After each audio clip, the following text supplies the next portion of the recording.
I used to be married to my ex-wife, who is now 35 years old, and I am 34. We were together for a total of 10 years, and we were married for 5 of those years. When we were both 25 years old and had 2 children, my ex-wife and my mother-in-law convinced me to have a procedure called vasectomy. Didn't really want to do it, but my ex-wife was having a tough time with her birth control, and she was convinced that we didn't need any more children. My mother-in-law got involved and persuaded me to go through with it. She suggested that I should have some of my sperm at a special place, sperm bank, just in case we change our minds about having more kids in the future. So I went ahead and had the vasectomy. Fast forward 5 years later, I found out that my ex-wife cheated on me and became pregnant with someone else's child. At that point, I decided to divorce from her. Sadly, during the divorce, I had to give up the house that I had inherited from my grandmother when I was just 18 years old. The reason I had to give up the house is important to explain. First, it's essential to note that we didn't have a prenuptial agreement, a legal document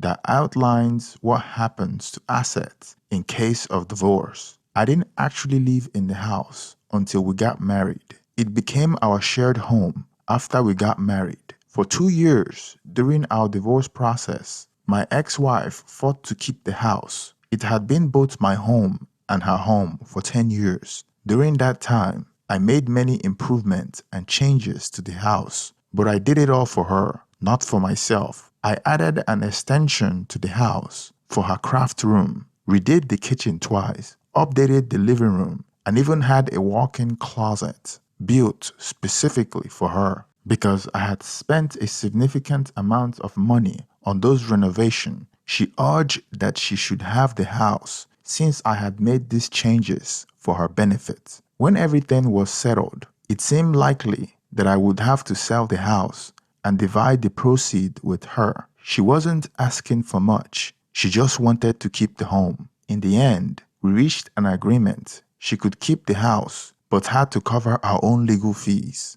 the cost associated with the divorce. I got to keep our project car, most of our assets, our savings, and some of the possession we decided to split. I did want to keep the house, but I also wanted to ensure my kids had a stable place to live, and I didn't want them to go through the upheaval of moving around while she searched for a suitable place. The person my ex-wife cheated with decided not to be involved in the child's life and chose to stay with his own family. This left the child without a father figure, and as a result, my ex-wife decided to give the child my last name. I don't know who this other man is because my ex-wife wouldn't tell me. She wants to protect his marriage. Otherwise, I would have revealed his identity. However, according to the law in our state, I am considered the child's legal father, regardless of DNA, because the child was conceived while my ex-wife and I were still married. Even after a DNA test confirmed this, my ex-wife tells everyone that I'm a bad person and insists that the child is mine. She also claimed that I refused to be part of the child's life. People around me consistently urge me to step up and take care of the child, often telling me to man up.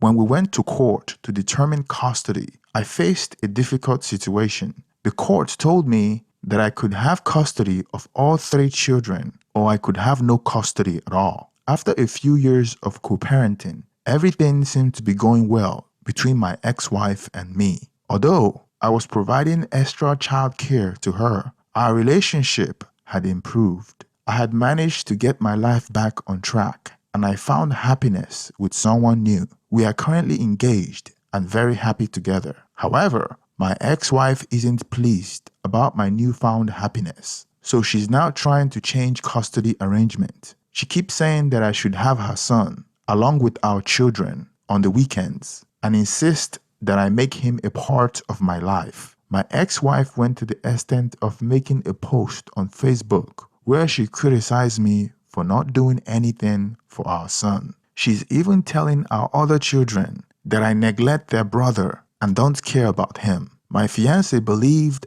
I should let go of my reservations and take on the responsibility because it's not fair that he doesn't have a dad while my other kids do. She thinks we can handle it as a family, especially since I'm already paying child support for him. However, I simply said no and have been avoiding discussing this topic. I have been feeling upset, and it seems like nobody is supporting my decision. I have no desire to be involved in the child's life. I thought my fiancée understood my perspective, but it turns out she doesn't. She believes I'm in the wrong, and I am harboring bitterness about the situation. She insists I should give it a chance. Am I wrong for not wanting to be part of my ex-wife's affairs child's life? I will be more than willing to be a positive father figure to my ex-wife's son. All I am asking is for her to take action against the biological father for financial support, remove my name from the birth certificate, and stop telling people that I am the father. It's not an irresponsible request. I am asking her to acknowledge her mistakes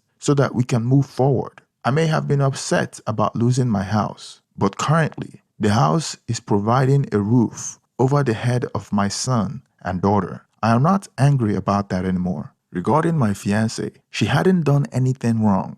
I got upset on my own, listening to her reasoning. She's a loving and caring woman with a big heart, and she sees that two people are hurting in this situation. I am grateful for all the responses I received, and I am going to focus on moving forward with my life. Hopefully, in the future, I'll be able to afford an attorney who can help resolve this situation, or my ex-wife will step up and do the right thing. To those who understand how I feel, I appreciate your support. I just hope that no one else has to go through what I have been experiencing for the past 4 to 5 years of my life. Honestly, I am not the type of person who likes confrontation. After all, she's still the mother of my children. I thought that if I allow her to vent and express her feelings as much as she needed to, eventually people will stop paying attention to it. My friends do make jokes about how she took away both my manhood and the house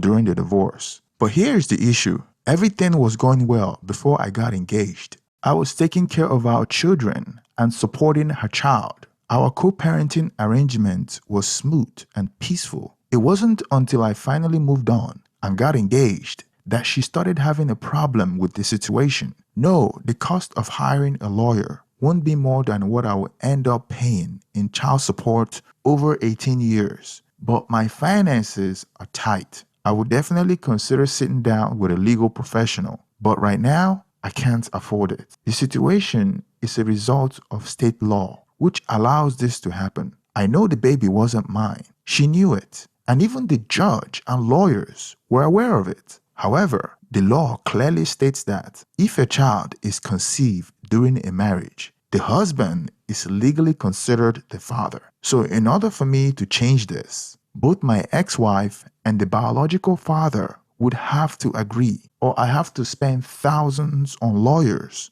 to handle it for me. Everything was honestly fine until my ex-wife learned I was getting married. Many of the people I know, including some men and women, understand my situation. However, my ex-wife's close circle of friends and family believe her side of the story. This has been the expectation under common law for centuries, and multiple states have similar laws. I won't specify which states I am in, but unless I have thousands of dollars to give to a lawyer, I can't change this legal situation. I do genuinely feel sorry for her son. I don't exclude him from anything. I even bring him a few gifts on Christmas every year, and when I take my kids to the movies, I make sure he comes along too. My point is that I believed she should focus her effort on encouraging the biological father to be a father to their child instead of relying on me. In real life, gaining full custody of a child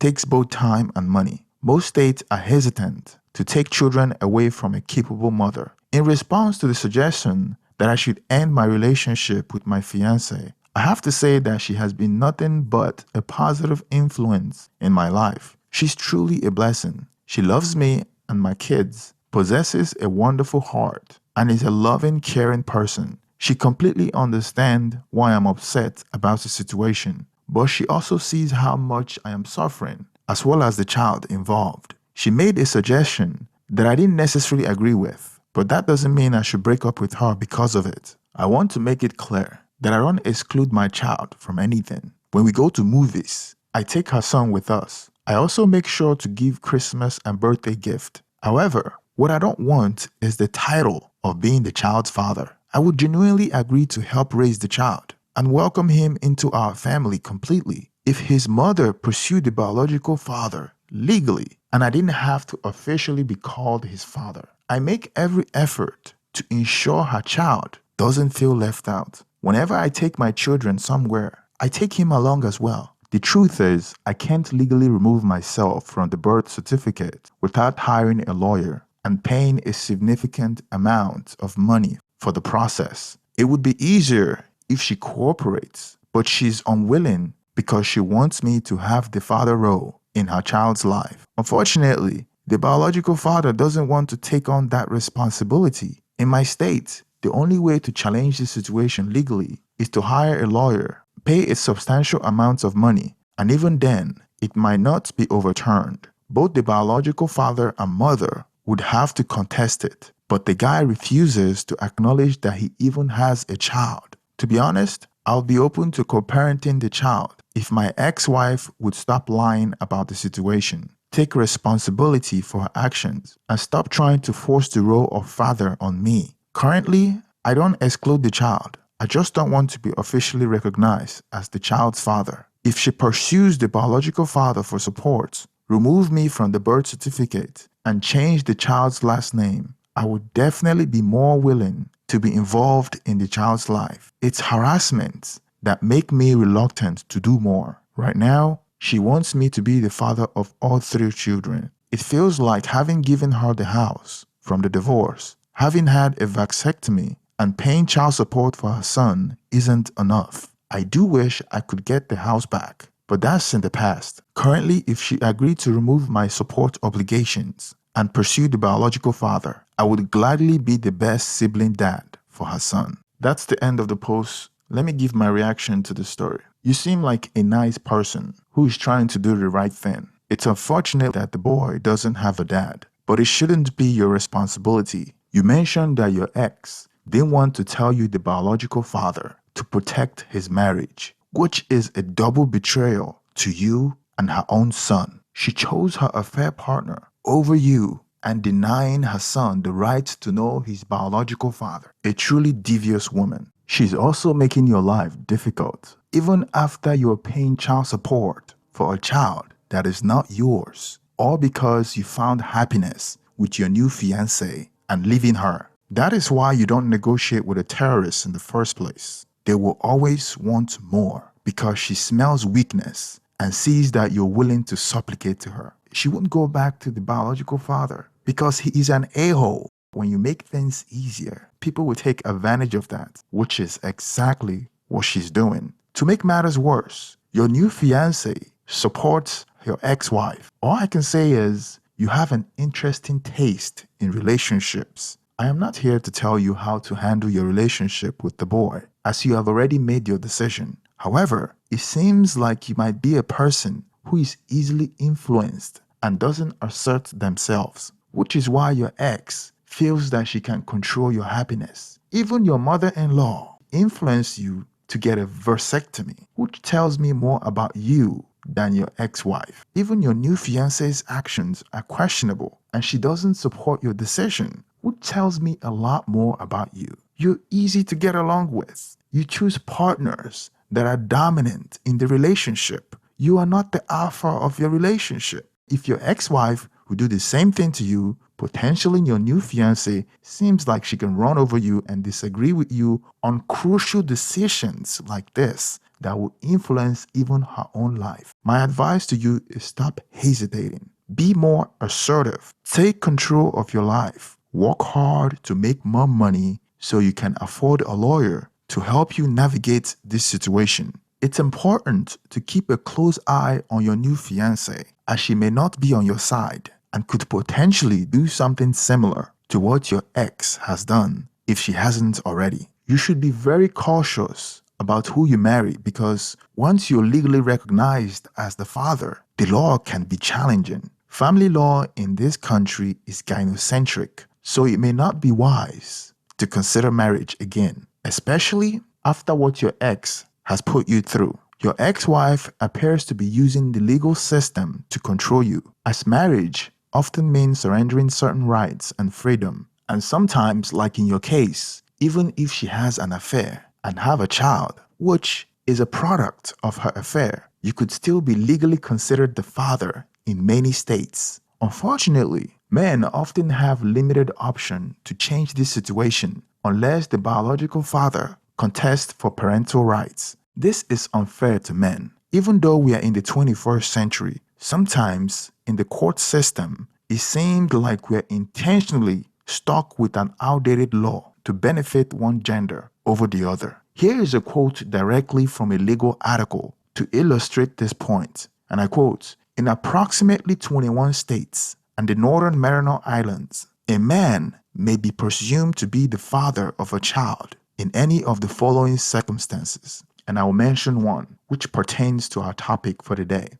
And it goes, he and the child's mother are or have been married to each other, and the child is born during the marriage or within 300 days after the marriage has ended. Close quote. In 21 states, even if your wife have an affair, gets caught, and you divorce her, and she becomes pregnant from that affair, you are still responsible for the child. It's quite surprising, isn't it? It makes me wonder why men continues to get married. It's like a choice between being brave or perhaps a bit foolish. Thanks for making it to the end of this story. Please hit the thumbs up to support the channel, and also subscribe if you haven't already. Let me get your reaction on the comment section. What do you think about this story? Thank you and have a wonderful day.